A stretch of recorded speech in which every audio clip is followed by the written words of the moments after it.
Thank you, and good morning, everyone. Welcome to the Center for Spiritual Living, Tacoma. I am Rev.Frances Lorenz, and it's my delight to welcome you on this very warm morning. You just heard Prelude Chanson, written by John Rutter and arranged by Dimitri Varelas, played by Bienvenido, Yangco. Beautiful piece. So at this time, I want to welcome all of you. If anyone of you is here for the first time, let us know. Raise your hand if you're here for the first. There's one. So ushers, you have some visitor packets. So, okay, you will take care. We'll give you a wonderful welcoming pack. Oh, you already know. They are on the ball, aren't they? So we welcome all of you viewers who are watching us this morning at home. And so I want to introduce who's here. Terry O'Hara on piano, John Hargis on drums, and our guest vocalist is Christina Brewer. Yay! So on platform with me is Mona Williams. She's our lead practitioner, and she's being supported today by our practitioner on High Watch, Beverly Holland. And also we have Rev.Matthew who'll be doing a reading a little later. And we will have Vicki Simons doing a lovely reading as well. So we just thank all of those who are participating with us today. We're going to start with a meditation and opening prayer by Mona, and that'll be followed by our theme song, One Power. Good morning. So our meditation this morning is from the meditations in our Science of Mind textbook. So I would just ask that you put your feet firmly on the ground. Close your eyes if you wish, and just get centered. I meet my good. Today I meet my good.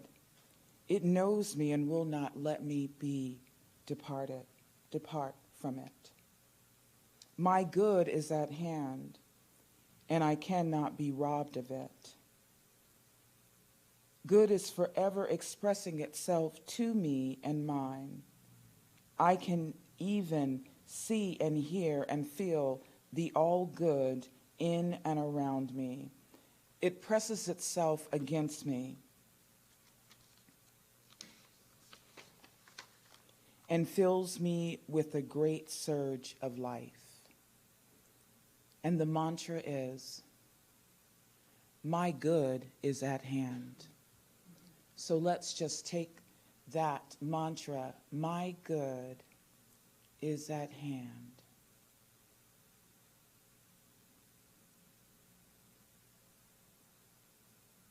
My good is at hand.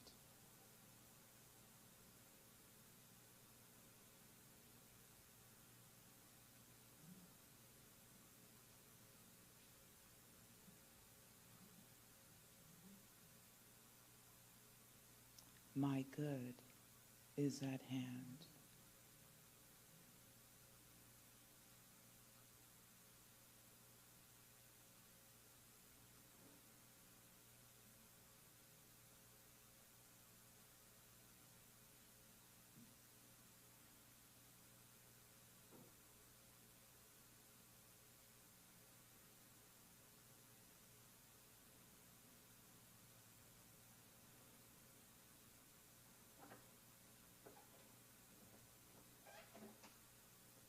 My good is at hand.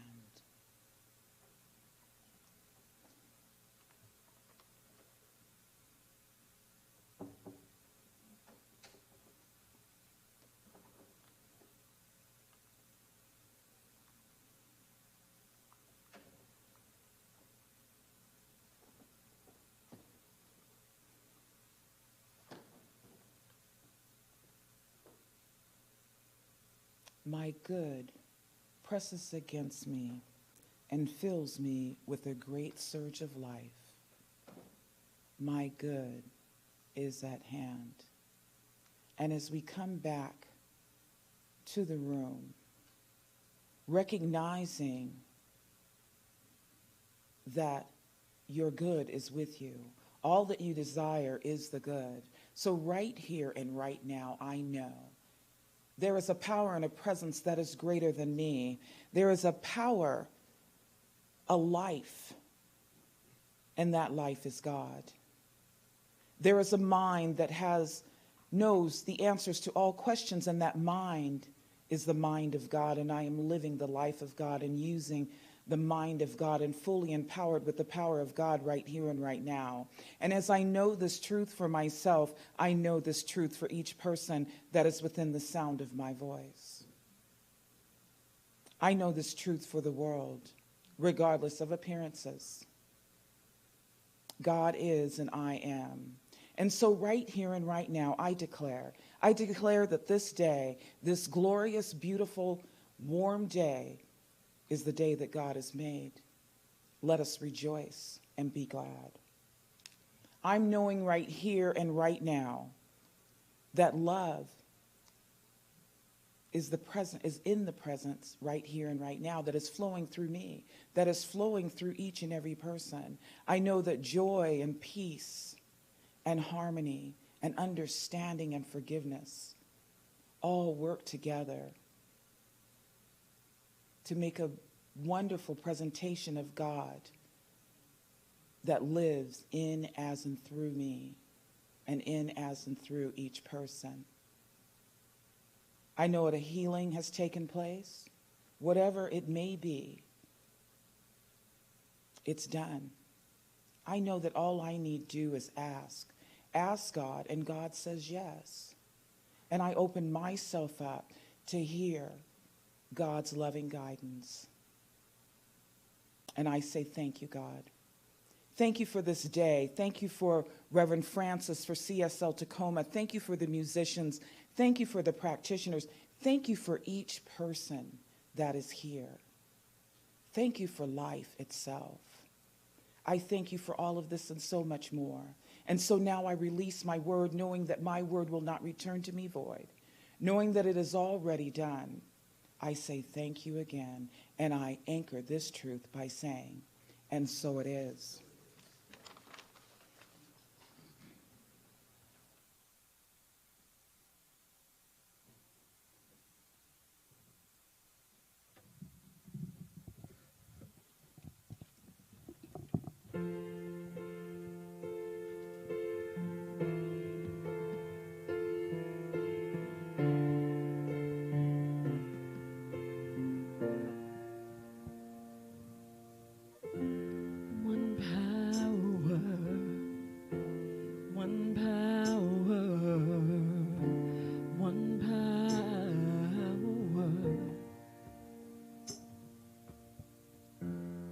There's one power invisible, yet you see it everywhere and every day. There's one power indescribable, yet you speak of it with every word you say. Mysterious until you know the truth. As simple as the love inside of you. Call it God, call it Spirit, call it Jesus, call it Lord, call it Buddha, Bahalua, angels' wings, or heaven's doors. But whatever name you give it, it's all one power, can't you see? It's the power of the love in you and me. One power, one power, one power.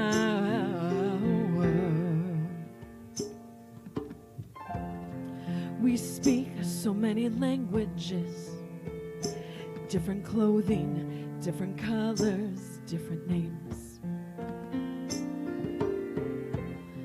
But difference only dangerous When we forget when our hearts are all the same. We'll remember when we close our eyes to see that such differences were never meant to be. Call it God, call it Spirit, call it Jesus, call it Lord, call it Buddha, Bahalua, Hashem, or heaven's doors. It's Muhammad, it's your mind, it's your soul, or it's your sign. It's the universe, it's music, Mother Earth or Father Time. But whatever name you give it, it's all one power, can't you see?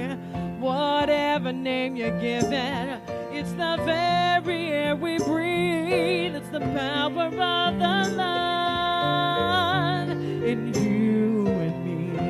One power, one power, one power.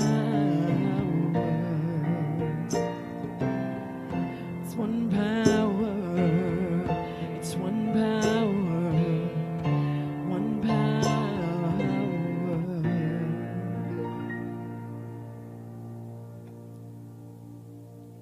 It's the moment of creation. It's the everlasting peace. It's the freedom of forgiveness. It's the sweetness of release. It's the joy of inspiration. It's the sunshine on your face. It's the birthright of all nations. It's the boundlessness of space. It's the beauty of a baby. It's the serenity of sleep.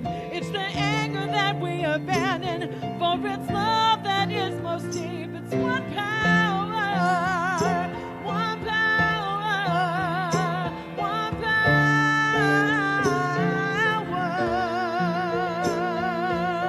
It's one power, it's one power. What we are is one. It's the power of the love that lives forever in you and me.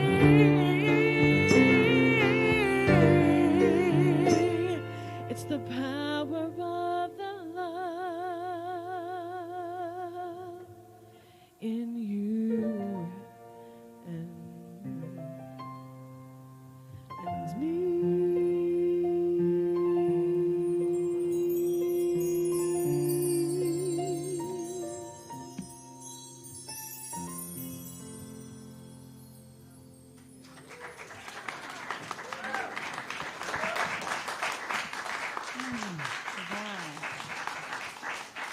Oh, thank you so much.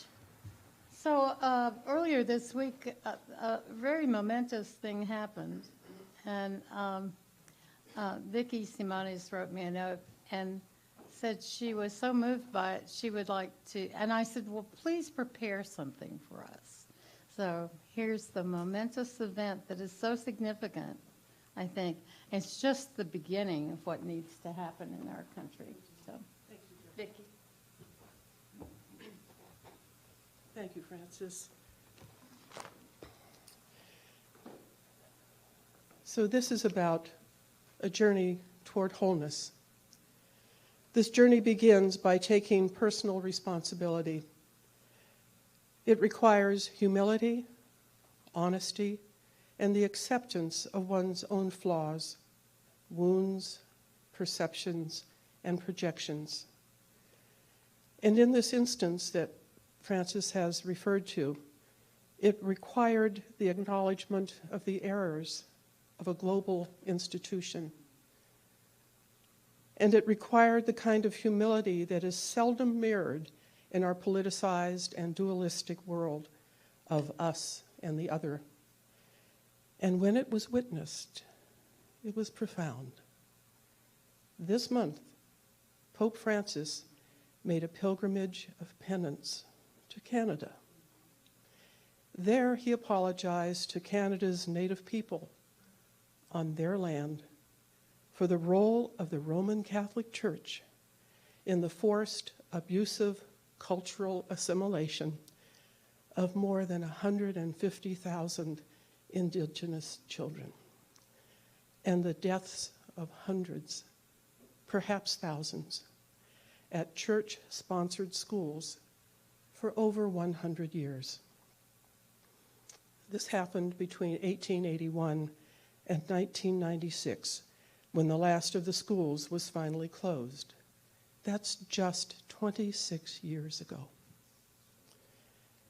Speaking of this tragedy, the Pope said, "With shame and unambiguity, I humbly beg forgiveness for the evil committed by so many Christians who supported the colonizing mentality of the powers that oppressed the indigenous people."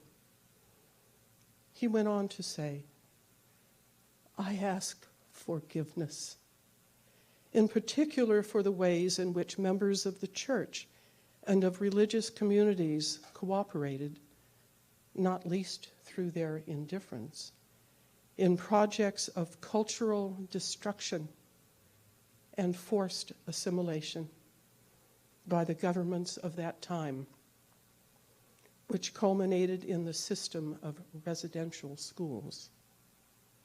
He said, "I am sorry. In the face of this deplorable evil, the church kneels before God and implores his forgiveness for the sins of her, the church's children." End quote. The work of repairing these deep wounds is only just begun, but it has begun. And there will be many needs and requests for recompense for the horror perpetrated on the Indigenous people in Canada. Ultimately, any corrective action will not be perfect, nor can it fully compensate for such loss and the wounding of a people. But such action can open the door to deeper consciousness. It's never too late. After all, an 85-year-old Hispanic man in a white robe who resides in the Vatican and these days gets around in a white wheelchair has demonstrated his humility and has attempted to heal the world's soul. We too can take responsibility for our own transgressions, find our humility and kindness. Say, "I'm sorry." Acknowledge our own errors. Ask for forgiveness. And in so doing, take an important step toward wholeness as we heal our own soul. Shouldn't we at least try? Namaste.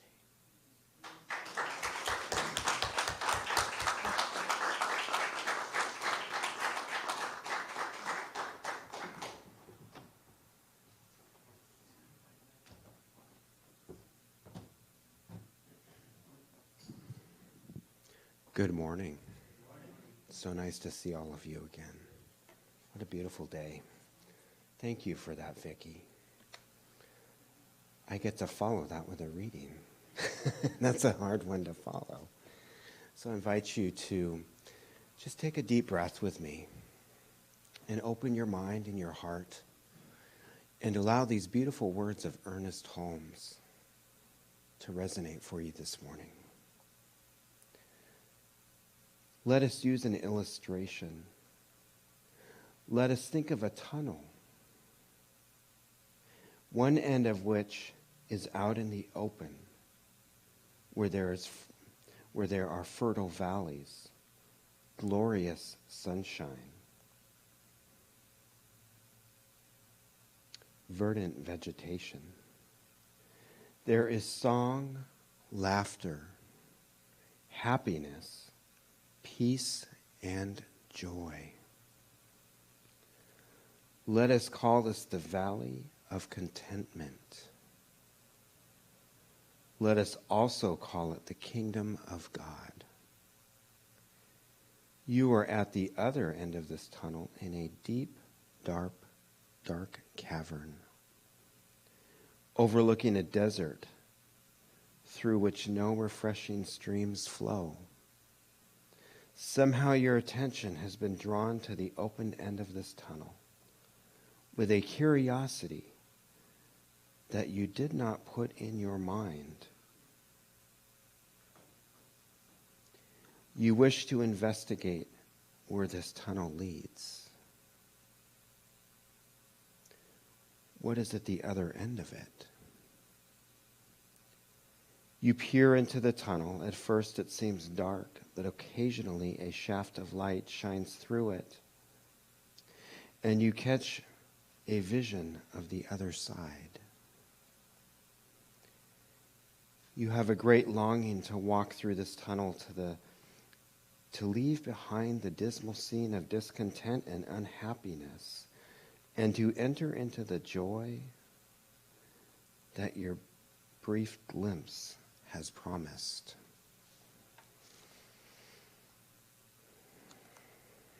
For in this glimpse, you have seemed to see yourself standing at the other end of the tunnel.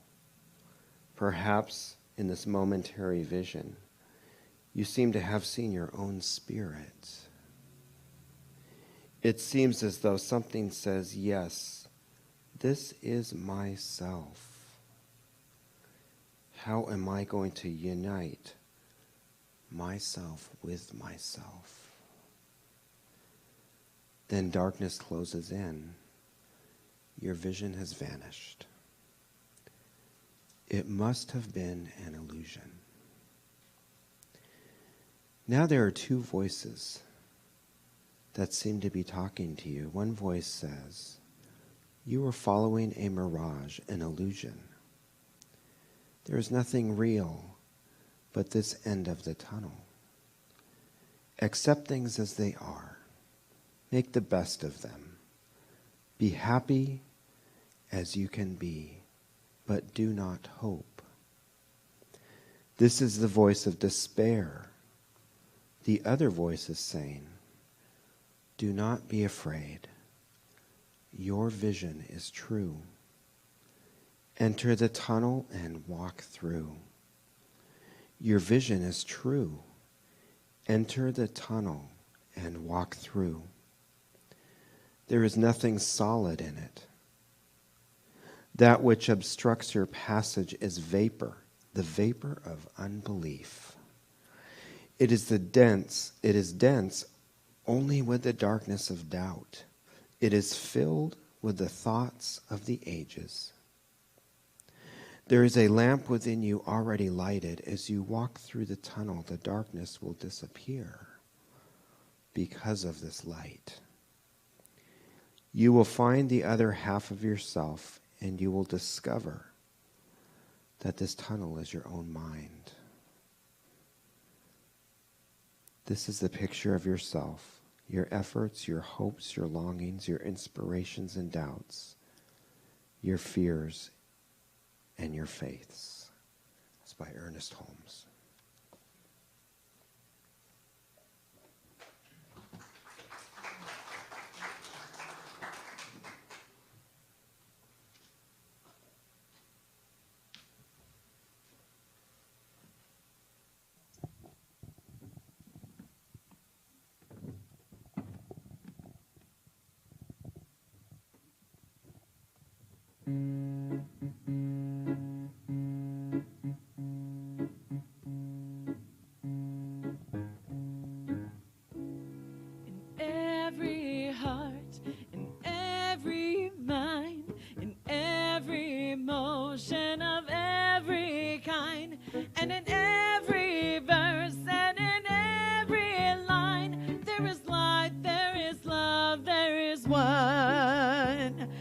Darkness dwells and fear is taught, where there is peace and where there is not, where it's remembered or it's forgot. There is light, there is love, there is one. There is light,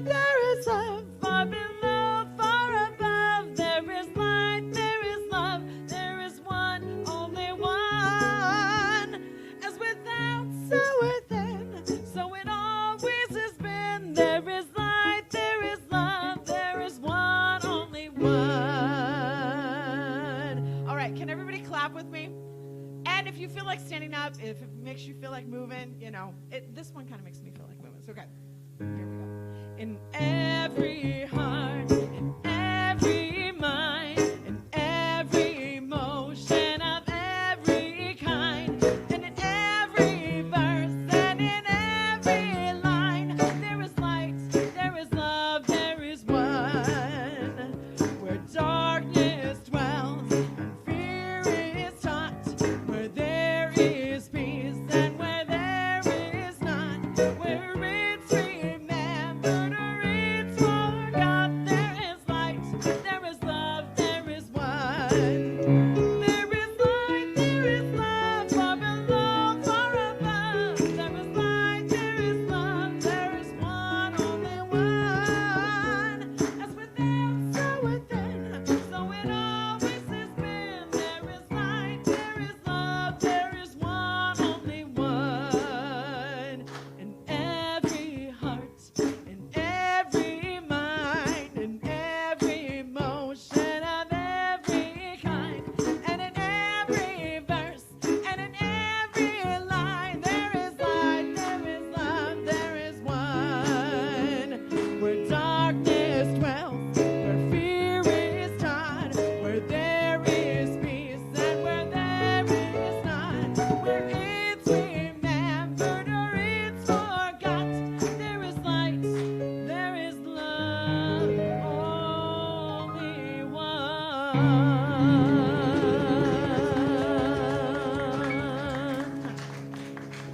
Wow. Who wrote that song, Christina? It didn't say. I was? Okay, well, we will have to find out who wrote that. Seems very Jewish to me. Yeah, yeah.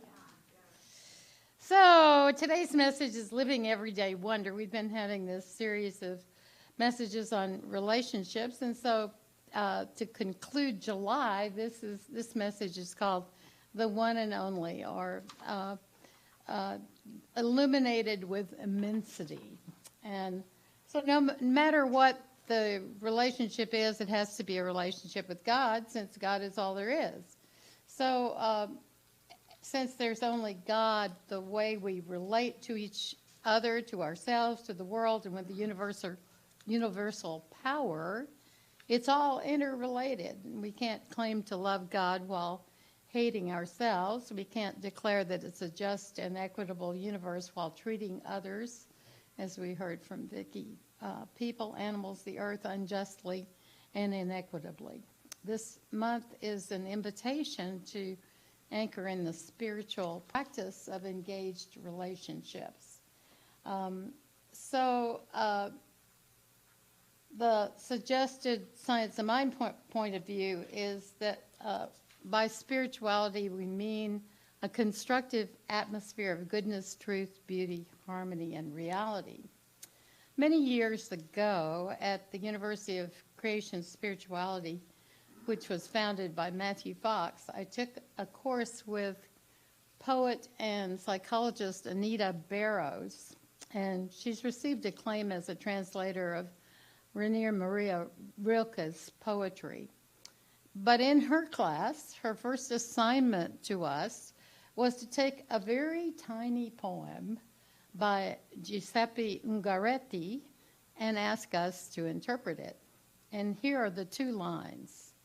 Mi illumino di immenso. Mi illumino di immenso.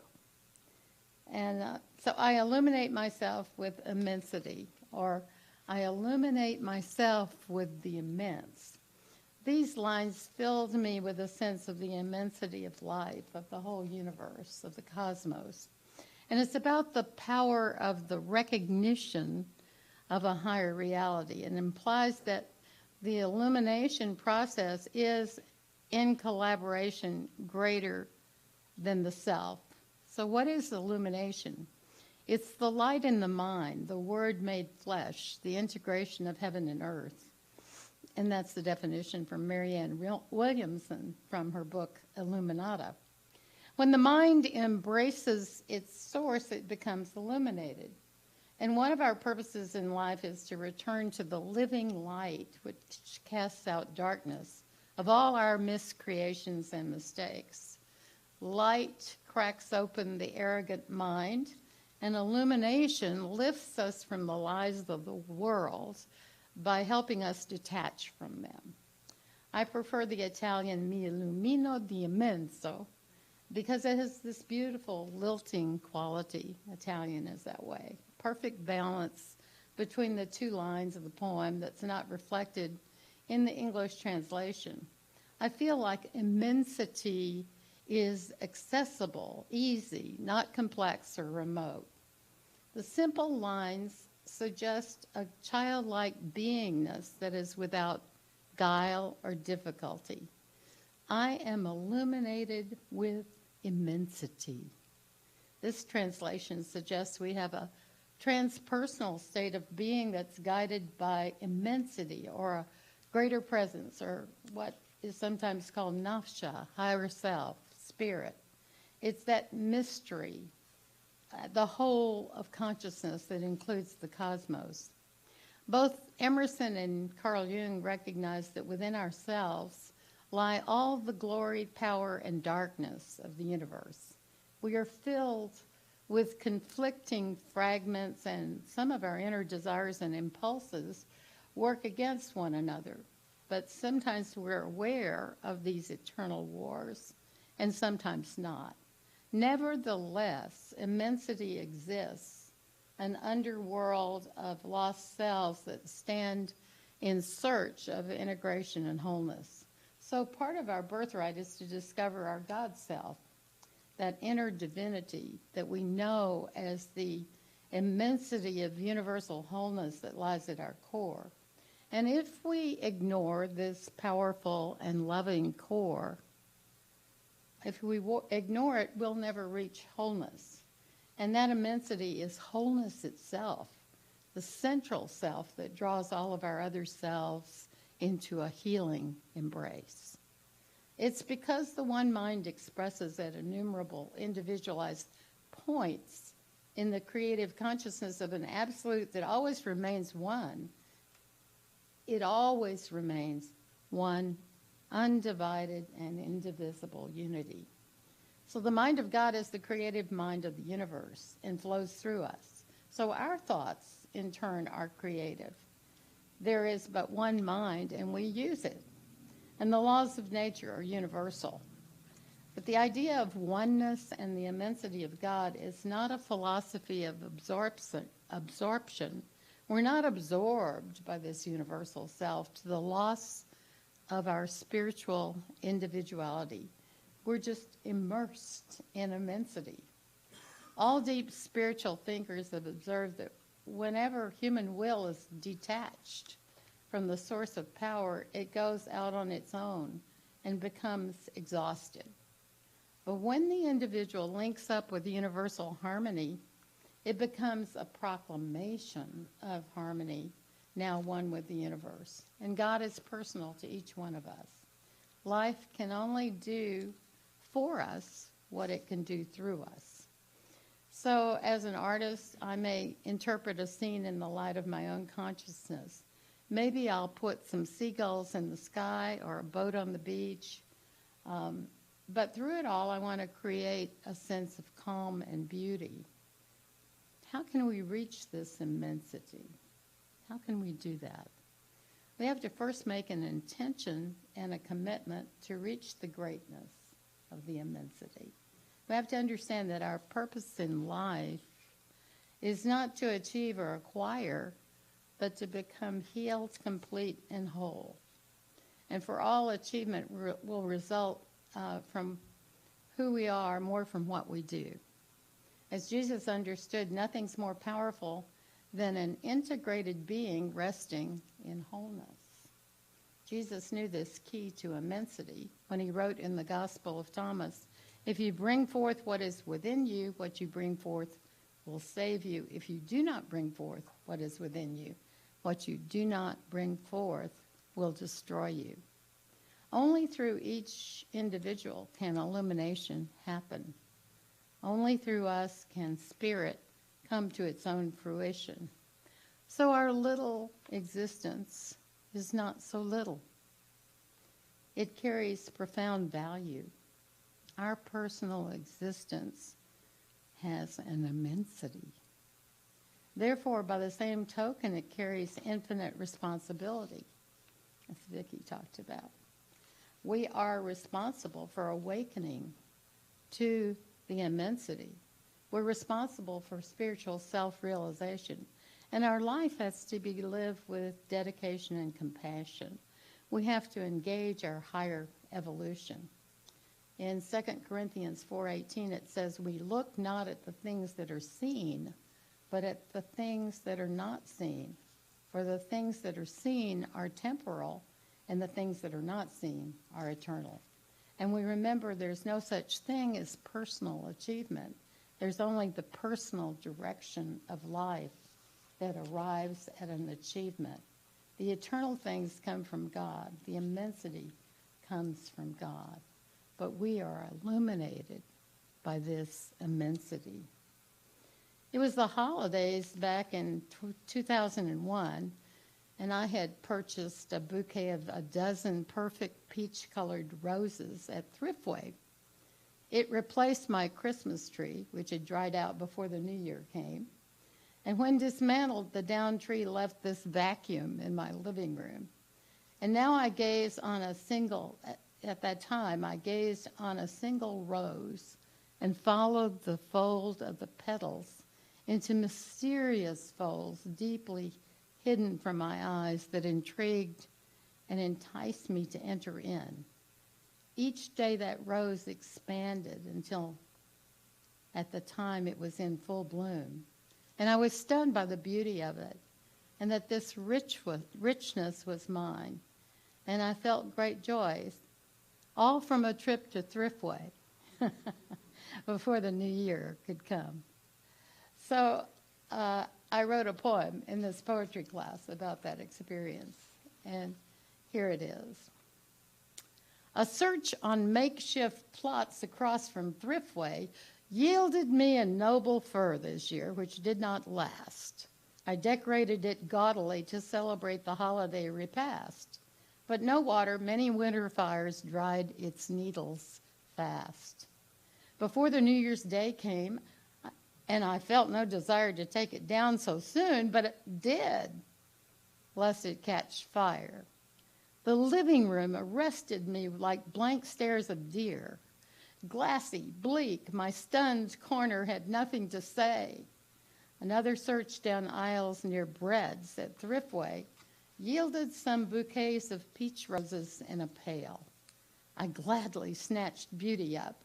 This bunch could not fail. For half what dozens usually cost, joy was on sale. An assessment of the year's immensity, like the rose, beautiful, mysterious, progressive, silent it goes, yet another year older, making shopping fun at Thriftway, were those bouquets of peach roses for sale. The projects and dreams that had gone so stale now shifted into peach segues, new dreams in a pail. Thank you. So that's that presence and wisdom about all the possibilities that are there for us. Andrew Harvey wrote in his book, The Son of Man, about a map of consciousness that has 4 stages. And the first one is purgation or awakening. And of course, sometimes we get to that stage by looking at all our false beliefs. Bev Holland is teaching the foundations class. For those of you who haven't had it, I urge you to enroll. It starts this Wednesday because you begin to see all the things that are blocking you from these experiences. So purgation, you're trying to get rid of those blocks, those impediments to awakening. And then you have the awakening. And that is followed by illumination, stage 2, and then union, and then birthing or rebirthing. And usually we have this initial awakening experience, and the purification of our consciousness may take years or even decades to complete. And the seeker experiences a delight in his or her experience of spirit, because the whole point of the mystical path is to find the true relationship of us as individuals to the universal creative spirit. So what is my relationship to the immensity of God? That's the mystical path. And if you want to get on it, take Mona's class, which starts on the 10th. It's a little new version of Carolyn Mace's Entering the Castle. So it's 8-week class. Beautiful. Because you really begin to explore deeply these concepts. So you begin to learn about the reciprocity between God and yourself. And we can't be conscious of anything until we realize that we have a relationship with it and ourselves. It has to affect us in some way. It has to be from a place of free will or love, because it's not mechanically induced love. Without our volition, humans would resemble machines. So if the originating mind or divine mind is to realize the reality of love, it can only be in relationship to some being which has the power to withhold love. So this human being's role or place in the cosmic order is to distribute divine power. Humans, for example, don't create electricity, but they can distribute the power. As we become aware, we recognize there's a supreme mind or creator or immensity that we ourselves have a relationship to. And then stage 2 is illumination. We discover the force, the wholeness, the one that is the one. And we discover powers of healing, artistic creation, and even prophecy. There's a feeling of greater fullness of life in work, service, and spirituality. And as it proceeds, we become less troubled about the future, about the screaming headlines in the news. We know that an all-originating power and immensity is working through all people. And Jesus put it this way: take no thought for the morrow. As we do our part, God does what it can only do through us.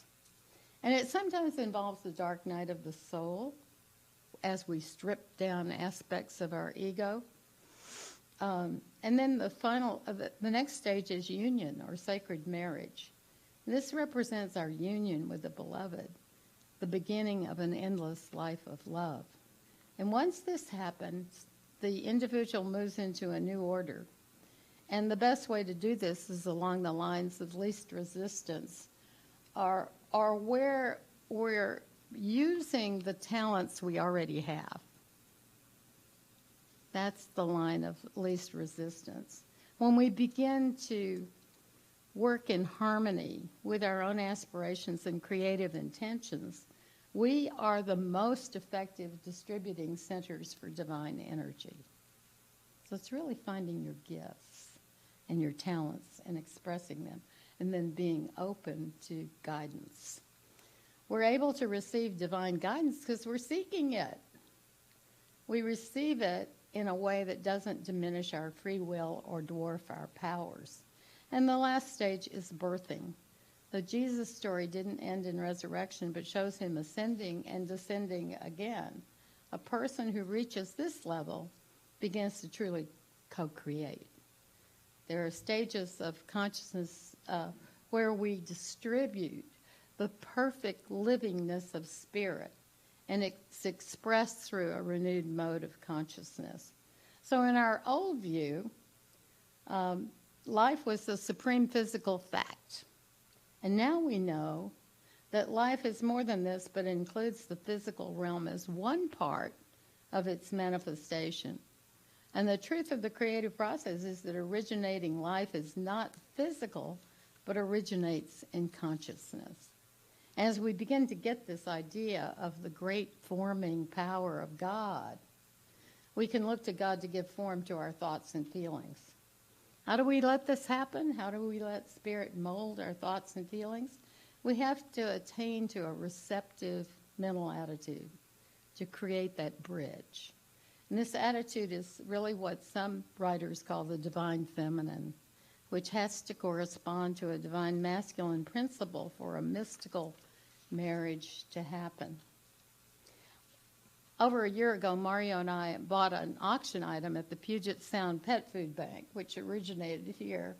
And we had both wanted to take a hot air balloon ride. It was a sunrise ride, so we had to wake up at 3 this last Thursday and drive to the Muckleshoot Casino, where we met up with the balloon van that would drive us to a launch site on a nearby farm. And it was a young crew. Our navigator was Mackenzie, age 22, and the crew were both 18 years old. On board with us were 7 others, a couple from Gig Harbor celebrating their 49th wedding anniversary, a family from Boston, Massachusetts with their son, age 12. And so we were tucked in this straw basket. You had to stand the whole time, divided in half, and then the navigator was in another section on this end with all the tanks of fuel. And we rose up in this balloon, and you just feel so tiny in the sky with Mount Rainier in her full majesty against a backdrop of sheer blue skies. And we hovered over the Green River and saw an outcropping of cliffs and the Crystal Geyser. And it was just beautiful. We finally reached 3,000 feet. And it was so quiet and still. You didn't hear any sounds of traffic, no sound whatsoever, just floating in the sky. Absolutely breathtaking. It was immensity. It was illumination. It was union. It was birthing a renewed perspective of the world.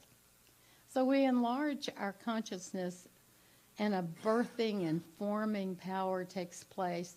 And whatever our spiritual tradition, there's a progression that leads to this mystical union into an experience of the immensity of God. So this week I want you to look at ways you can latch on to that idea of experiencing the mystical and illuminating pathway towards the immensity of spirit. God bless you all. Thank you. Thank you.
it's time for our offering. If the ushers would come forward, and we'll have Benny playing another beautiful piece of music during the offertory, which is called Mercy Me, I Can Only Imagine, by Bart Millard, arranged by Dimitri Varelis.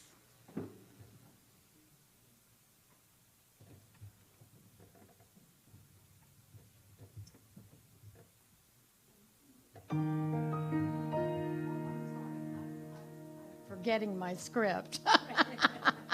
We say a blessing of the offering, and the ushers are just frozen until we say it. So let's say it together. Divine love through me blesses and multiplies all that I have, all that I give, and all that I receive. Thank you, God. And so it is.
you. Something about that song makes me think of, I believe in miracles. And I know right here and right now that the omniscient, omnipotent, and omnipresence of God is residing right here within me. And right here within each person, right here in this room, this very room, I know that the life of God is right here. The love of God is right here. And I also know that whatever needs to be healed is healed, whether it be finances, relationships, health related. I'm knowing that God has the power. God is the power. So I'm declaring right here and right now that all we need to do is ask, open one's heart and listen. And know, truth is, God is the healing balm. So I say thank you, Father, Mother God. Thank you for your love, your presence. Thank you for the healing. Thank you for prosperity and abundance and radiant health and well-being. Thank you for family and friends. Thank you for Rev.Frances, the musicians. Thank you for each person that is here. Thank you for life itself. And now I release my word into the full activity of love and law, knowing that what I've declared is already done. And I anchor it by saying, and so it is. And I want to start with the classes that are coming up. Bev, did you want to announce your class as well as Practical Mysticism that'll start on 10th of August? So here comes Bev. And then we have a new class coming up in September also from Doug Taylor that we'll have ready for you next week. Yeah. Right. Yeah. Good morning. I like how Rev.Frances talked about the class earlier, and that was that it's expanding your consciousness. And for many people in our foundations classes, this is a new concept. So we're about to embark on a journey which will probably change your life, and it's called Change Your Thinking, Change Your Life. So it's a 7-week class. We will be using spiritual practices to further whatever we want in our lives under those big categories of health, relationships, and prosperity. So if you'd like to know more, it starts Wednesday at 6:30 p.m. right here, one of the first ones to be in person. So we're excited that we're able to do that again. So if you have any questions, please just approach me after the service. Thank you. Oh, and then you wanted me to talk about, not her class, but movies? Did you want me to talk about movies? You can talk about the movies. Oh, okay. There's one starting tonight. Yes. We are joining with our fellow CSLers across the country to really, it's as a fundraiser for the new camp that they just purchased and are looking forward to having people at. But that is just if you would like to participate in that. What the movies are we've chosen 3 movies, and these all have a mystic quality to them that many times we don't think about when we're watching movies. So that's what we've decided to do this year. So the first movie we're participating in the discussion for is Avatar.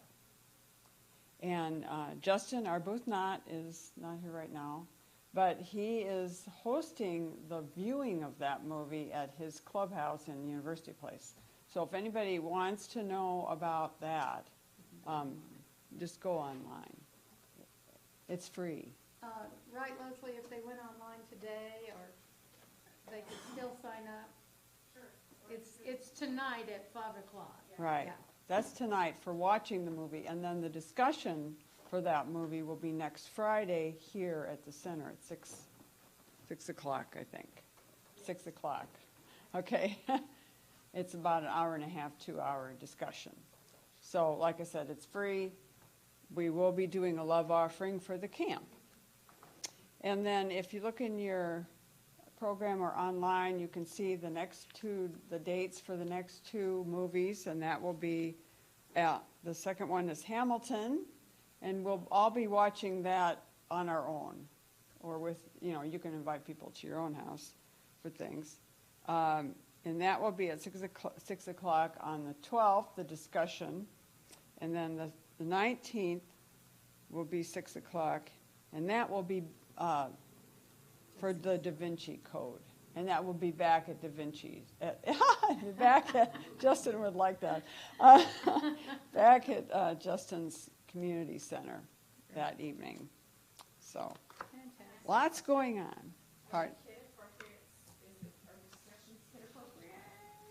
They're about the mystical quality, that's all I can say, but I don't know why it wouldn't be. Yeah, okay. I dropped your pen. Oh, that's all You right. need it? I'll get it. All right, so Doug, did you want to say anything about revealing wholeness? Yeah, I can just make a quick announcement. So, as Rev.Frances has said, in September, I'll be having the honor of facilitating a new class called Building a Healing Consciousness. And so it's about looking at those blocks and maybe what's going on in our lives right now that can contribute to healing in all areas of our lives. So it's a newer class offered by headquarters, and it looks real exciting. We'll have more information about it next weekend. There'll be a flyer published. So I'm here today if you have questions this morning. So next week we have a very exciting thing happening, and Lucas is going to come and tell you about it. It's based on his new book, 365 Revolutions, which is a very impressive work of art. And we're so happy to have a book signing, but there's no obligation to buy. But it's an amazing text. Good morning, everyone. How are you? So it's great to be here. I want to just acknowledge Denny because I know him from a different capacity. He's a tremendous mentor that's worked with the Tacoma Public Library and been a mentor for many artists that use the sound studio. And so you may not know that aspect of him, but he's created a hope and a pathway for so many young artists. So I wanted to acknowledge the work that you've done. I also want to let you know that tomorrow is my birthday, so you have less than one shopping day left. Thank you. Thank you. And then finally, I wanted to say that I changed what I'm about to share with you based on Vicky's sharing. And so 365 Revolutions is a daily reflection on liberations. And I wrote it over 4 years, and it was inspired by yoga poses, so it's embodied.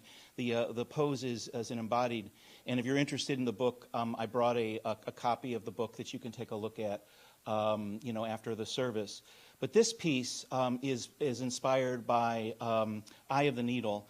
Imagine yourself on the ground with your back against the earth, and you've got one ankle over your knee, and you're looking up at the sky through your legs, and you can see the morning star.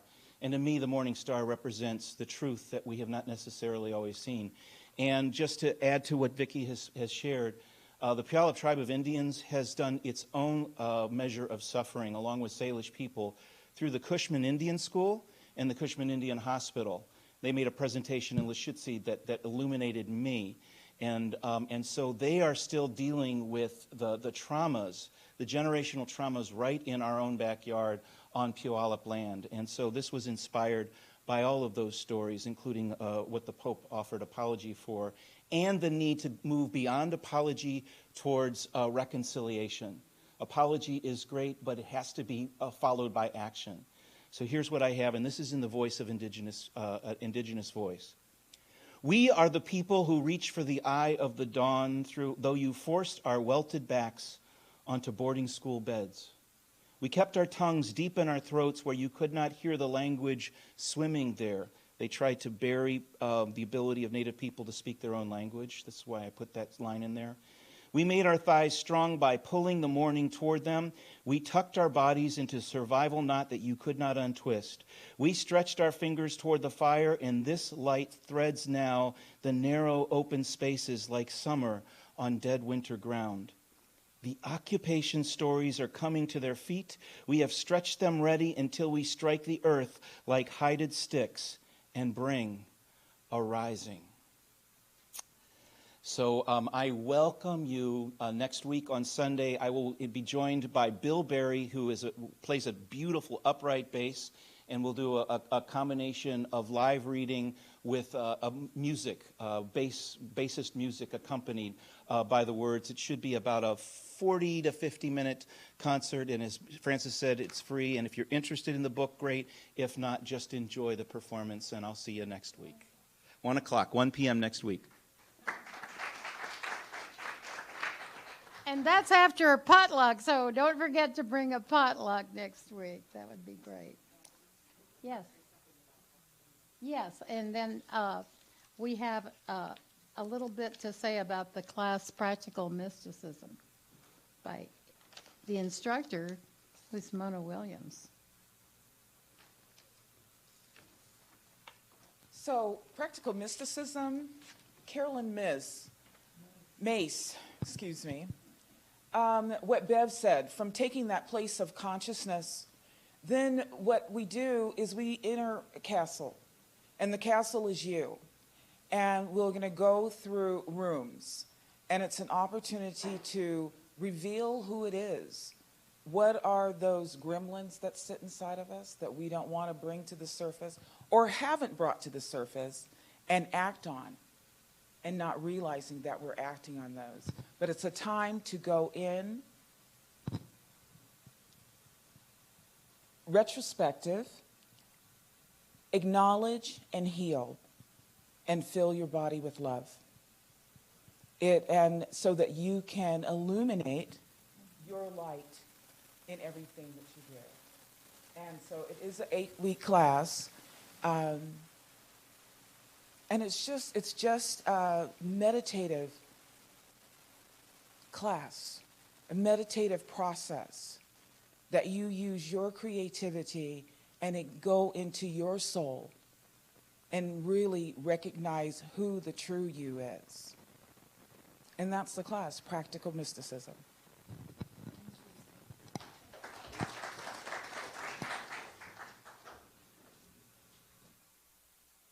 Lean on me, so join in. You're able.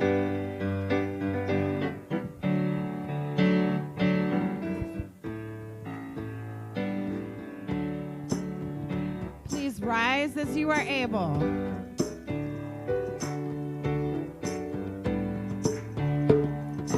Sometimes in our life, we all have pain, we all have sorrow, but if we are wise, we know that there's always tomorrow. Some load you have to bear that you can't carry. I'm right up the road. I'll share the load if you just call me, lean on me when you're not strong, and I'll be your friend. I'll help you carry on, for it won't be long till I'm gonna need somebody to lean on. You just call on me, brother, when you need a hand. We all need somebody to lean on. I just might have a problem that you'd understand. We all need somebody to lean on. Please swallow your pride if I have things that you need to borrow, for no one can fill those of your needs that you won't let show. Lean on me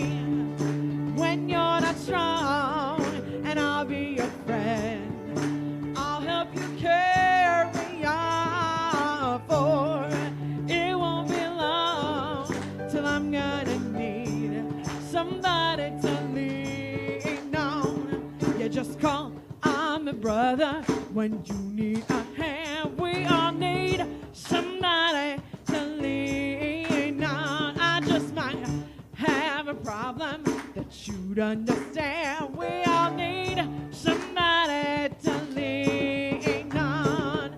Call me, oh, call me. Why don't you call me? Come on and call me. Call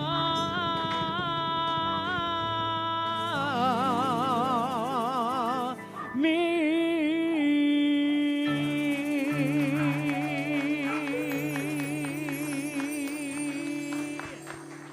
Thank you for being here today. We'll see you next week. Thank you. God bless.